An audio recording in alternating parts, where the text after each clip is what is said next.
Walking Dead Season 6 finale, Last Day on Earth. Now, as the finale for this season, of course, there was a lot of craziness going on. There was, a lot of tension building up. We knew Negan was going to show up. At least, some people who may have heard the news knew that Negan was going to officially show up by the finale. And, I was just waiting. I was waiting for the bat scene. I knew it was going to happen. I knew that that's where Negan, I saw like one clip or something and the bat came out. I was like, I know exactly what scene this is going to be. And I was glad we got the scene, and I was waiting to see how it played out. They had, I think, way more characters. They may have been about the same amount of characters, because I went through, because of course I have my little compendium, so I was going through kind of comparing some of the stuff they had. Of course, they take some of the lines, which I thought were pretty cool. The PP Pan City was pretty funny, a great way to start. And then when Negan was talking to Carl, he's like, lighten up and maybe cry a little. That's straight out of the comics as well. So I thought it was cool that they had some of the lines in there. And I was kind of save that because, it's the finale of the finale. So I'll save that and kind of jump back in time and really talk about the side story in this episode, which was Morgan and Carol, who have a weird, mixed storyline between the two of them where it's like their paths in life seem to really just be switching. And we officially have Morgan killing another human in this episode. And I'm curious to see what that means for his character, because of course he's been the pacifist guy, and he finally reached that point where he realized he has to take this guy down, because it wasn't like, the wolf that was locked up and stuff like that. This is a guy who has already shot Carol twice, and he's gonna get his revenge, at least he wants to, and Morgan realizes he has to put this guy down. There aren't going to be words. So I was glad to see that happened, that Morgan put the guy down, because I was wondering if they were going to kill two people. That's what I was thinking, like, they're definitely going to kill somebody at the end of this episode, but they might kill Carol here as well, and we'll lose two people at one time, which, considering where they're taking things, like, for the comic, excuse me, I didn't think that was too insane. So it was kind of like, I could understand that because I know where they're headed, and they probably have to save as many people as they can because things are about to get nuts. But I was glad to see that happen. And then we have the guy from the last episode who was looking for his horse, who clearly isn't one of the saviors. We officially learned that in this episode, which I figured. And I kind of messed up mentioning that in the last episode. I was like, oh, it's probably those people. But yeah, they haven't had any mention or anything whatsoever of a third group or anything like that. So now we have these people who are clearly, good guys. They help Morgan and they help Carol. They're going to get her some assistance for just all the slashes and gunshots that she has. So I can't wait to see how they portray that, because they're leading into a crazy, crazy point from the comic books, which I have to still get into as far as reading it. But I'm very excited for that. There's a very specific pet character that I'm very excited to see, although I don't know if they're going to do that where it's like, oh, we have animals now on the show or anything like that. But I would love to see that happen. I don't know how. There's probably going to be a reference to it because they won't do, the whole animal thing. Because I don't think we've had dogs or anything like that before. So they probably won't do it that way. But I'd like to see this pet character. Shouldn't say little, but this pet character. I don't want to give too much away just for obvious reasons, but it would be cool if they did that. I'd love to see that happen, but we'll have to see, where that goes. So I don't know what to really expect from this, and the way that they introduced the group, I believe is fairly different from the comic books. I'm pretty sure Morgan's already dead. Carol's been dead for quite a while in the comic books at this point. And then there are some other people that, don't even exist, of course. We have Daryl, we have Sasha, neither of them exist. Just lots of different, variations. So I like the way that they did the introduction of, this new mystery group, and I'm excited to see, how all that plays out, of course. But I was glad to see that Carol survived. I was glad to see Morgan's little, bit of change in this episode. I thought that was actually pretty cool. So looking forward to where they take him. And I still don't know if they're, kind of swapping, not exactly their personalities, but their ideals. Because, of course, he officially killed someone, and Carol has been going down this road. For her, she's had to still kill to survive, but her goal, basically, is to no longer kill anymore. So I am still curious if they're going to carry that over. Well, they kind of have to, because they haven't exactly resolved it. But I'm looking forward to seeing how all that stuff plays out, and if she'll kind of go back and, find her middle ground again, because her killings really have ramped up, kind of this season, and it's kind of been fairly tapered off. She's had to kill some people, but it certainly increased. Like the past 2 seasons, really, it's just like a huge peak as far as how many people she's had to kill.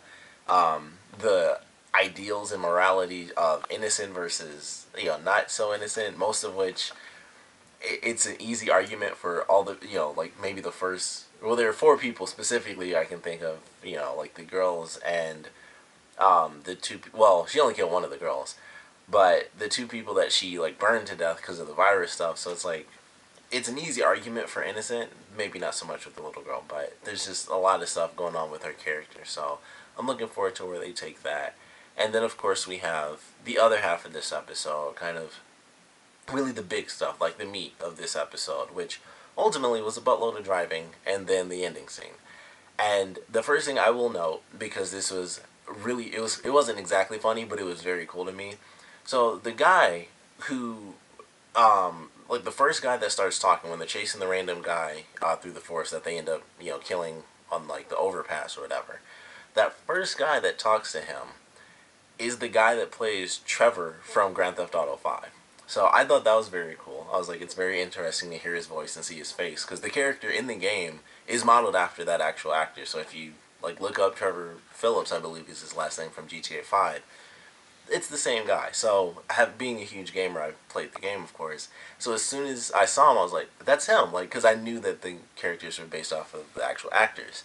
So I was like, as soon as I saw him, I was like, that's him, and he started speaking and stuff. I was like, so that's really cool that he's in the show, for me at least, and I'm sure a lot of other people that play the Grand Theft Auto games might think that's pretty cool. Oddly fitting, because he plays the psychotic character, actually, in Grand Theft Auto, so he'd fit right in. He's actually way more sane in this than he is in Grand Theft Auto, and he's like one of the bad guys, one of the crazy villains, so it says a lot about his character. But it was cool to note that for anyone who may have played the game and didn't know that, or just didn't know in general, you probably wouldn't care, but that was the guy who played Trevor in Grand Theft Auto 5. So I instantly noticed that, because it was hard not to, but that was cool.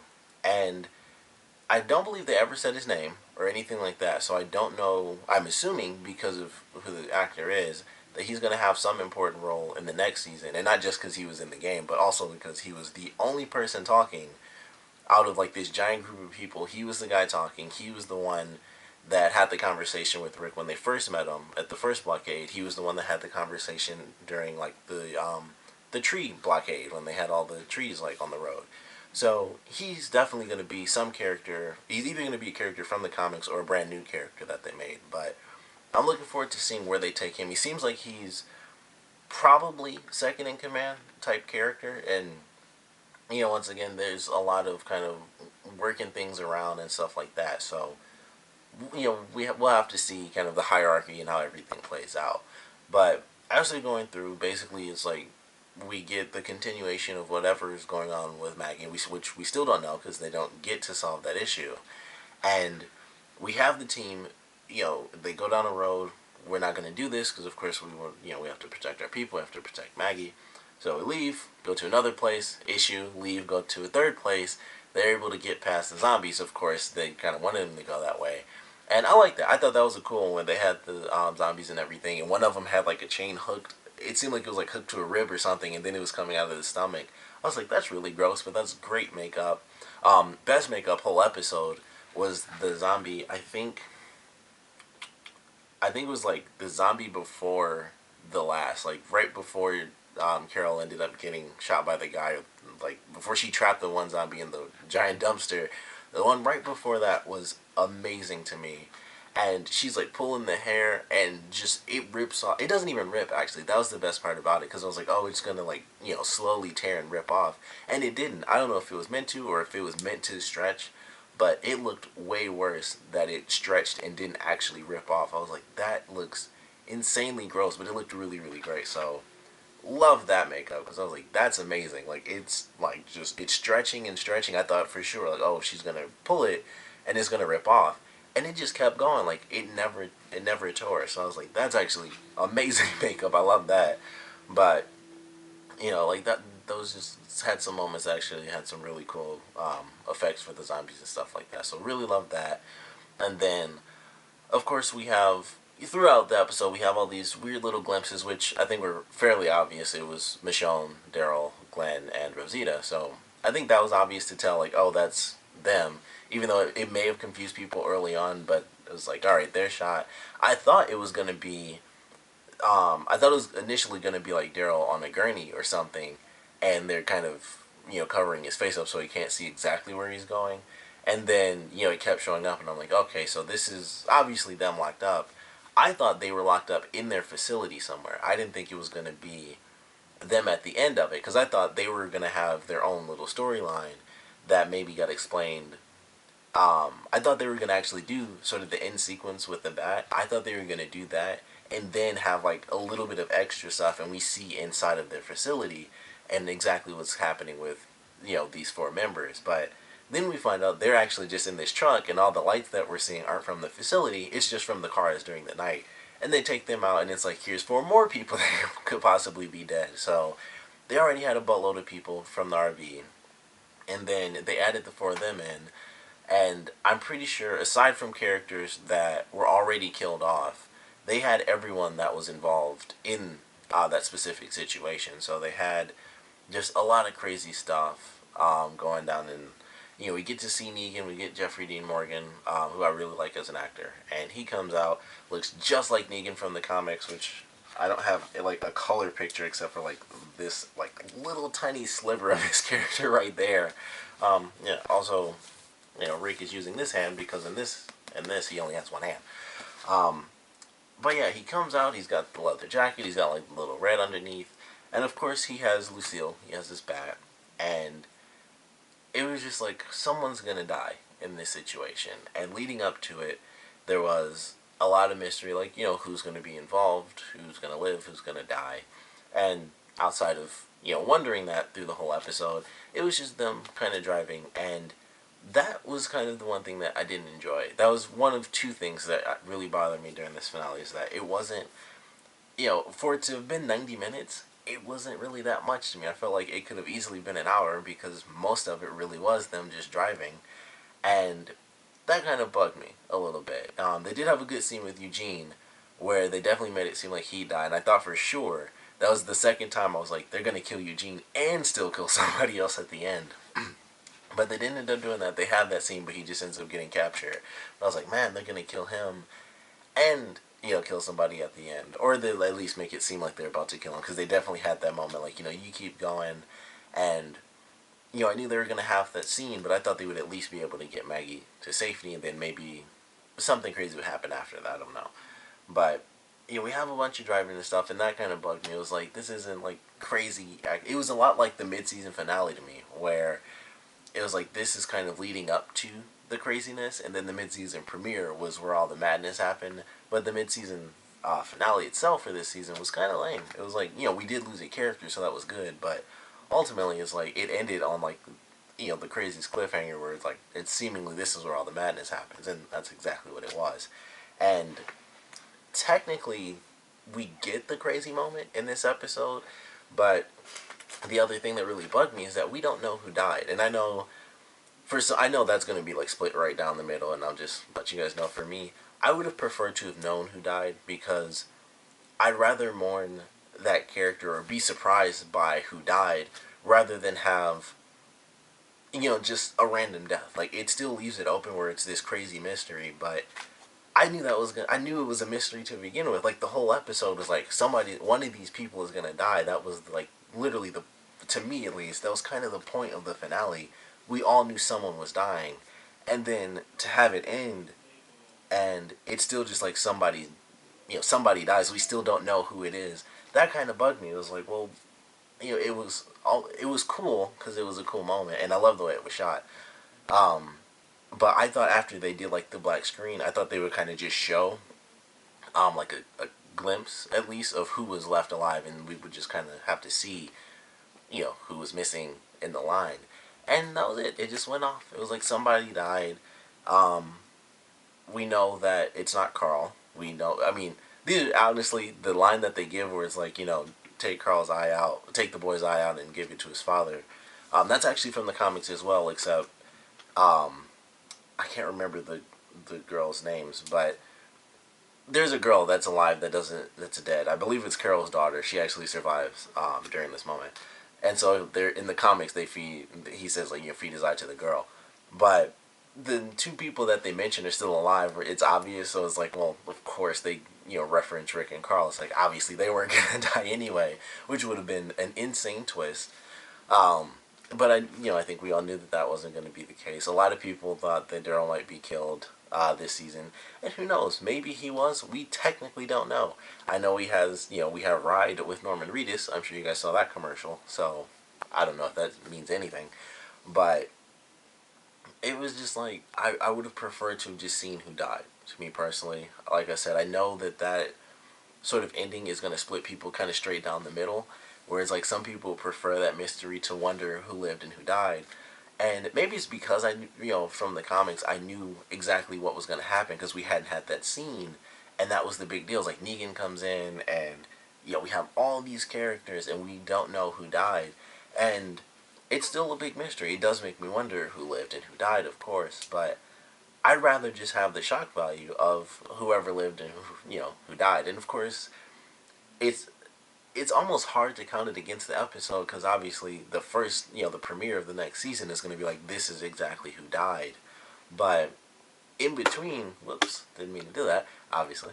But in between the seasons, it's almost like I don't really care because I don't know who it is, and that's how it's been for like the past 7 episodes. It's like, okay, well, Negan's coming in at the end of this season, and it seemed clear that that was how they were going to do it. Initially, I thought they were going to start the bat scene and end it and be exactly like the mid-season finale where it's like, here's the awesome stuff, and then it literally cuts as soon as he starts the bat thing. So it was still really close to that because it's like, well, I don't know who lived and who died, and that's what I want to know. That's the best part about it, and that's kind of the same thing with the mid-season finale where it was like we lost a specific character, but then they go into something very crazy, and once again, I knew that because of the comics, the mid-season premiere was going to be an insane episode, and everyone loved that episode because they killed a bunch of people, and it was just like sheer madness, and it was like, I knew that was going to happen, and that's why I didn't hate the mid-season premiere or mid-season finale as much, but I was like, I can easily tell that people are going to kind of be annoyed by this, and I feel the same way about this episode, even more honestly, because at least the mid-season finale I think was fairly intense. I mean, they were still trapped in the house, so they weren't really doing much, but it was like something crazy's happening, and we still lost a character in that episode, and then it was even crazier in the next one. But this one I felt, especially with the 90 minutes thing, I think that's the biggest deal. All they were doing was driving. I mean, they said some stuff. They had, the good scene with Eugene before he was captured, and they, did the bad stuff. But ultimately, it was like 90 minutes, and I felt like it easily could have just been another hour-long episode. They could have been driving. We need to go here. We need to go there. I felt like they didn't say much that was like so insanely relevant to me during those extra moments. Some stuff I thought for sure. I think all the stops definitely should have been in the episode. I think all those moments were pretty great. They have the first stop, and we get to see Rick's reaction to his like, no, he's still super. And that was probably one of the best things about the episode, honestly, is Rick being Rick from the start. And then by the end of the episode, he's like shaking and sweating and stuff and freaking out because he's like, we have this plan, and Eugene had a good plan, and it's like, all right, we'll send you off. We'll walk Maggie the rest of the way, and that didn't work. And so we have this like degradation of his character and who he is, and that I loved. I thought that was great. But like I said, there's just so much stuff, and I can't think of anything specific, but there was a lot of just footage of them driving, really, and it's just like, there's just a lot of time, a lot of like random dialogue spent inside of the RV where it's like, not really that relevant. We had some good stuff with Carl where it seemed like he's going like super dark, which also fits in line with this story where he's just like really mad, and he's lost the eye and stuff, and he's lost people very recently, and they're just constant attacks. They've survived most of them, but they finally lost somebody, and he's going kind of like really really dark with it, like we're gonna kill them and stuff like that. And that was even one of his things where it was like, we're gonna end this right now, and Rick kind of has to shut him down, like, no, we won't, because we need to be careful. excuse me, to kind of watch what we're doing. But I like that. I'm looking forward to where they're taking that one because that should be fairly exciting, especially with the differences because of course the actor is much older than the character is meant to be. So there's certain things that they can do that they probably couldn't do as far as like certain physical aspects of the character because it's technically only been like a year or 2 years or something, but obviously 6 seasons of the show. Um, but I'm looking forward to where the kind of how they play around with that idea, and we kind of had that before, and I can't remember what season that was. I want to say it was season 4 when everybody's kind of split up, and we had that episode where Rick was like passed out because he was sick, and we kind of got that darker version of Carl where he was being reckless and stuff. And this is the reckless version plus super angry and revenge seeking version of Carl. So I'm actually looking forward to that in the next season. But ultimately, as a finale, it had cool moments, but it wasn't like super epic to me. Like it was like, holy crap, what's gonna happen? Who's gonna live? Who's gonna die? And we got 90 minutes. Some great scenes. Like I said, all the blockade stuff was actually very awesome. Really enjoyed all those scenes. Negan's introduction, very cool, very menacing. Loved all the lines that came straight out of the comics. Clearly, um, one of the things about his character, and I'm sure anyone who watches this show who doesn't read the comics has heard this, but obviously he can't drop a million F-bombs because that is his word in the comics. It's like he owns that word almost in the comic books because that's like every other line of dialogue, every other sentence at least. There's an F bomb in there somewhere. He'll replace words with the F bomb. He'll just drop it left and right. So I don't know how often they can say shit on AMC, but I think that's gonna be his word. And he does say it once, and I was like, that is probably gonna be his replacement word because he can say that. But ultimately, the final moment of this episode, it did disappoint me because I just wanted to know who died, and it's still the same thing. It's like I knew this was gonna happen, and like I said, I don't know if I'm jaded because of the comics, or if it's really because I wanted to know regardless of knowing that the scene was coming up. Even if I didn't, I would love to know who died, but I don't. Like I said, it's hard for me to kind of tell if I'm having that emotion because I knew that was like a year ago, and I knew that anyway. So it's kind of hard to put it on the comics, like, oh, I've known that, and now I want to know who died in the show, but. I think just in general, I want to know who died. But I definitely want to know, of course, what you guys thought about this finale. So please comment below. Let me know your favorite parts, your least favorite parts. And I want to ask if you guys enjoyed the way that it ended or if you prefer to know exactly who died. Like I said, I want to know who died. I'm looking for my stupid little tiny remote now. I wanted to know who died, but I definitely want to know your thoughts on it. This isn't a spoiler, but in the comic, it was actually Glenn. And I don't think they're going to do it that way because that would make it pointless to fake death and then real death. Don't think they're going to do that. But definitely want to know your thoughts, so please comment below, let me know, and thanks for watching.